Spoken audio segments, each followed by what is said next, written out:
आज के लेक्चर में हम आपको टेक्सोनोमी ऑफ एजुकेशनल ऑब्जेक्टिव के बारे में हम डिस्कस करेंगे। टेक्सोनोमी ऑफ एजुकेशनल ऑब्जेक्टिव को 3 डोमेन्स में डिवाइड किया गया है। इसको हम तफसील से डिस्कस करेंगे और इसके जो सब ग्रुप्स है इनको हम तफसील से डिस्कस करेंगे। ये टॉपिक ना सिर्फ टेस्ट की प्रिपरेशन के लिए इम्पोर्टेंट है बल्कि इसके साथ साथ एक इफ़ेक्टिव टीचिंग के लिए बहुत ही इम्पोर्टेंट है, जो कि हर टीचर को इसके बारे में तफसील से जो है आइडिया होनी चाहिए। जब वो एसएलओ बनाता है तो इसका जो है सहारा ले सकता है, इसके ज़रिए वो अपना एसएलओ को स्ट्रॉन्ग बना सकता है। क्योंकि ये एक ऐसा स्ट्रेटजी है जो कि एक बच्चा या किसी भी लर्नर को सीखने के लिए एक ऐसा अपॉर्चुनिटी पैदा कर देता है कि वो बहुत ही इफ़ेक्टिव रहता है। अब इसको समझने के लिए हम वन बाय वन तफसील से हम इस चीज़ को देखेंगे। तो देखिए, हमारे पास 3 जो डोमेन्स है वो है कॉग्निटिव डोमेन, अफेक्टिव डोमेन और साइकोमोटर डोमेन। इसके ऊपर मुख्तलिफ एजुकेशनिस्ट ने, साइकोलॉजिस्ट ने मुख्तलिफ अंदाज से काम किया है। तो सबसे पहले हमारे पास जो डोमेन है वो है कॉग्निटिव डोमेन। इसको हम डिस्कस करेंगे। कॉग्निटिव डोमेन की अगर हम बात करें तो इसको प्रपोज किया था सबसे पहले एक एजुकेशनिस्ट और साइकोलॉजिस्ट बेंजामिन ब्लूम ने 1956 को 6 में इसको जो है क्रिएट किया था। और इसके ज़रिए उसने वाज़ेह किया कि बच्चे अपने लर्निंग के दौरान अपना एक पार्ट है जिसको कॉग्निटिव डोमेन कहते हैं, इसके ज़रिए वो नॉलेज को गेन कर सकते हैं। और इसने कैटेगरीज बताया या लेवल बताया या ग्रुप्स बताया कि 6 तरीके से बच्चे जो है लर्न कर सकते हैं, किसी चीज़ को अंडरस्टैंड कर सकते हैं। तो इसको हम वन बाय वन हम देख लेते हैं। इससे पहले मैं कुछ और चीज़ें मैं आपसे डिस्कस करना चाहूँगा। वो ये है कि जो कॉग्निटिव जो डोमेन है, अफेक्टिव और साइको मोटर जो डोमेन हमारे पास है, इन तीनों को समझने के लिए हम एक फार्मूले के तहत समझेंगे। वो ये कि इन तीनों डोमेन को समझने के लिए हम 3H के ज़रिए हम इन चीज़ को समझ सकते हैं। 3H का क्या मतलब है? 3H का मतलब यही है कि पहला जो H है वो रिप्रेजेंट या डील करता है हमारे कॉग्निटिव डोमेन को। पहला जो H है इसका मतलब है कि हेड। हेड का मतलब है कॉग्निटिव डोमेन एक थिंकिंग प्रोसेस है जिसको हम जो है थिंक कर सकते हैं, सोच अपने मेंटल लेवल के ज़रिए किसी चीज़ को जिस अंदाज से हम अंडरस्टैंड करते हैं, इसको जो है हम कॉग्निटिव डोमेन कहते हैं, सिंपल। दूसरा जो H है इससे हम ये कह सकते हैं कि हार्ट यानी दिल। जो भी सिचुएशन है लर्नर सीखता है तो वो हार्ट यानी कि दिल के ज़रिए ही इस चीज़ को समझ पाता है। यानी कि हार्ट के ज़रिए मतलब ये कि वो अपना फीलिंग, इमोशन, सेल्फ इस्टीम, इन तमाम ऐसे जो टर्म्स है जिसके ज़रिए बच्चा सीख सकता है, यानी दिल से सीख सकता है, फीलिंग के ज़रिए, एहसासात के ज़रिए, जज्बात के ज़रिए सीख सकता है। तीसरे नंबर पे जो हमारा H आता है वो है हैंड यानी हाथ।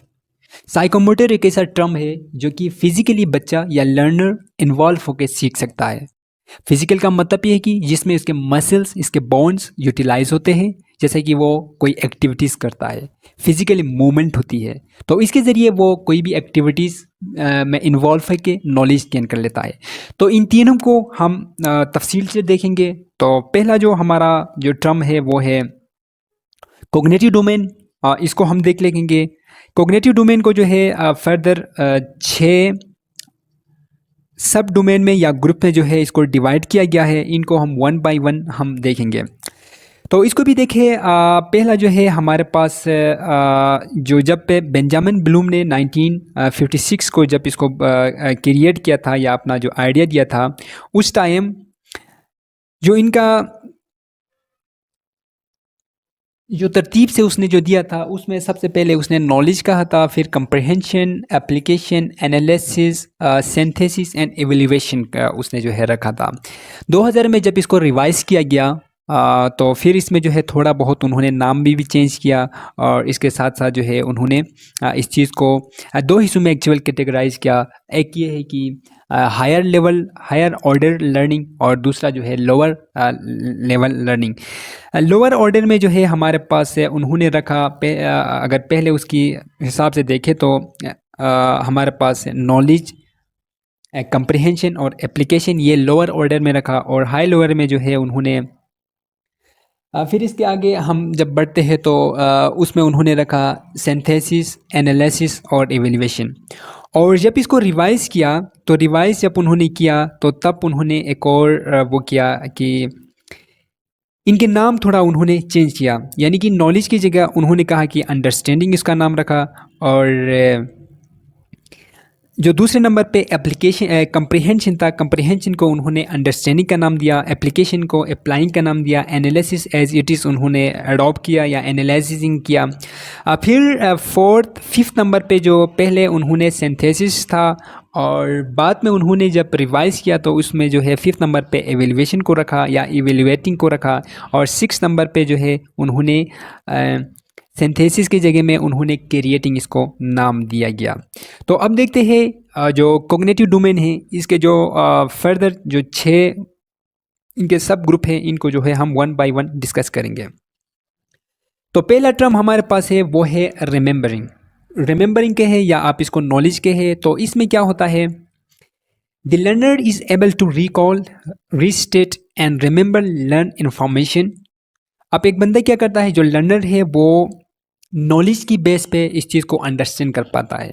यानी कि आप किसी स्टूडेंट से पूछेंगे कि फर्स्ट वर्ल्ड वार कब हुआ था, तो वो एग्जैक्ट आपको डेट बताएगा। वो अपने नॉलेज के बेस पे, जो इसका रिसोर्स है वो नॉलेज है, नॉलेज की बेस पे उसने जो है उसका डेट बताया। इसके बारे में मज़ीद वो तफसील नहीं कर पाएगा। इसमें बेसिक कुछ क्वेश्चंस होते हैं, वो फॉर एग्जांपल जो है रिकॉग्नाइजिंग करते हैं किसी चीज़ को, वो लिसन करता है और इसमें किसी चीज़ को वो थोड़ा बहुत डिस्क्राइब करता है, आइडेंटिफाई करता है, रिट्रीविंग करता है, फिर या जो है नेमिंग देता है या जो है इसको लोकेट करता है। इसके अलावा जब आप क्लास लेंगे, क्लास लेने के बाद रिमेंबरिंग के हवाले से अगर आप बच्चे को कोई एक्टिविटीज़ इनको इनसे जो है अगर आपने कराना है, तो ये जो एक्टिविटी मैं आपको डिस्प्ले कर रहा हूँ, आप ये जो है पॉज करके आप देख सकते हैं और अपने क्लास में अपने बच्चों से ये एक्टिविटीज़ रिमेंबरिंग के रिलेटेड जो है आप करा सकते हैं। अगर आप हमारे चैनल पर न्यू है तो आप हमारे चैनल को ज़रूर सब्सक्राइब करें। दूसरे नंबर पे हमारे पास जो है अंडरस्टैंडिंग है। अंडरस्टैंडिंग एक ऐसा टर्म है जिसमें पहले इसको कहते थे कंप्रीहेंशन, यानी ये जो है नॉलेज से थोड़ा बड़ा टर्म है और इसमें बच्चा किसी हद तक किसी चीज़ को वो एक्सप्लेन कर सकता है, इंटरप्रेट कर सकता है, फिर इसको जो है अपने अंदाज से इसको जो है क्लासिफाई कर सकता है, कंपेराइज कर सकता है या इसको एक्सप्लेन कर सकता है सिंपली। इसको सिंपल अगर हम देखें तो क्या करता है, the learner Graves the meaning of information bye interpreting and translating what he has learn. इसने जो कुछ भी सीखा है इसको वो अंडरस्टैंड कर सकता है, उसको जो है इंटरप्रेट कर सकता है या इसको जो है वो ट्रांसलेट कर सकता है। और इसी के रिलेटेड आपने बच्चों को पढ़ाया, पढ़ाने के बाद अगर आप चाहते हैं कि इनके लिए कोई एक्टिविटीज़ हो कि उन्होंने कुछ सीखा है नहीं सीखा है, तो इसके लिए जो मैं चार्ट डिस्प्ले कर रहा हूँ आप इसको पॉज करके अपने पास नोट कर लें और इस तरह की जो है एक्टिविटीज़ आप इनसे जो है करा सकते हैं। तीसरे नंबर पे हमारे पास है वो है अप्लाइंग, या जो है आप इसको पहले उसमें अगर देखें तो एप्लीकेशन जिसको कहा जाता है। अप्लाइंग में क्या करते हैं, the learner makes use of information in a context of different from one in each it was learning. Applying में उसने जो कुछ भी सीखा है वो किसी प्रैक्टिकल लाइफ में इसको जो है यूटिलाइज़ करता है, इसको सीख सकता है, इसको जो है इम्प्लीमेंट करता है कहीं पे भी, ठीक है, इसको केयरिंग करता है, यूज़ करता है या इसको जो है नॉर्मल रूटीन में इसको जो है एग्जीक्यूट करता है अपने हिसाब से। फोर्थ नंबर पे एनालाइजिंग है। एनालाइजिंग में क्या होता है, the learner break learned information into the parts to best understand that information।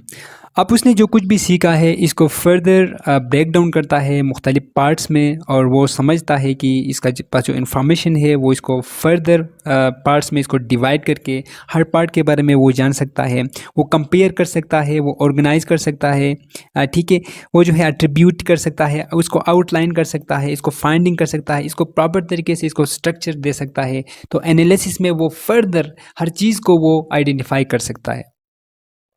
अब इसको एनालिसिस के रिलेटेड अगर आपने कोई एक्टिविटीज़ करानी है तो जो है ये चार्ट मैं आपको डिस्प्ले करता हूँ, आप इसके ज़रिए अपने क्लास में बहुत सारे एक्टिविटीज़ करा सकते हैं।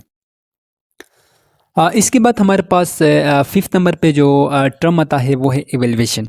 इवैल्यूएशन एक ऐसा टर्म है जिसमें बच्चा इस काबिल हो जाता है कि क्या अच्छा है, क्या बुरा है, क्या बेस्ट है, ठीक है, क्या वो इसके लिए एक्सेप्टेबल है, क्या अच्छा हुआ, क्या बुरा हुआ, वो तमाम चीज़ें इसको एवेल्यूएशन के थ्रू वो जान सकता है। यानी कि the learner make decision based on the depth reflection criticism and assessment.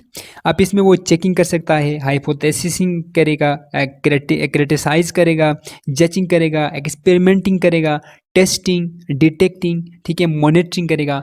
So all these process के बाद गुजरने के बाद वो ये फैसले करने के काबिल हो जाएगा कि क्या अच्छा है, क्या बुरा। सिंपल। इसके रिलेटेड भी जो है एक पोटेंशियल एक्टिविटीज़ अगर या प्रोडक्ट आप चाहते हैं तो ये लिस्ट में आपको डिस्प्ले करता हूँ, आप पॉज करके आप अपने हिसाब से इसको देख लीजिएगा। फाइनल में हमारे पास है, इसको जो है हम सिंथेसिस या जो है क्रिएटिंग नाम दिया था जब रिवाइज किया गया। तो इसमें क्या होता है, बच्चा एक लर्नर है तो the learner create new idea and information using word he has previous learned.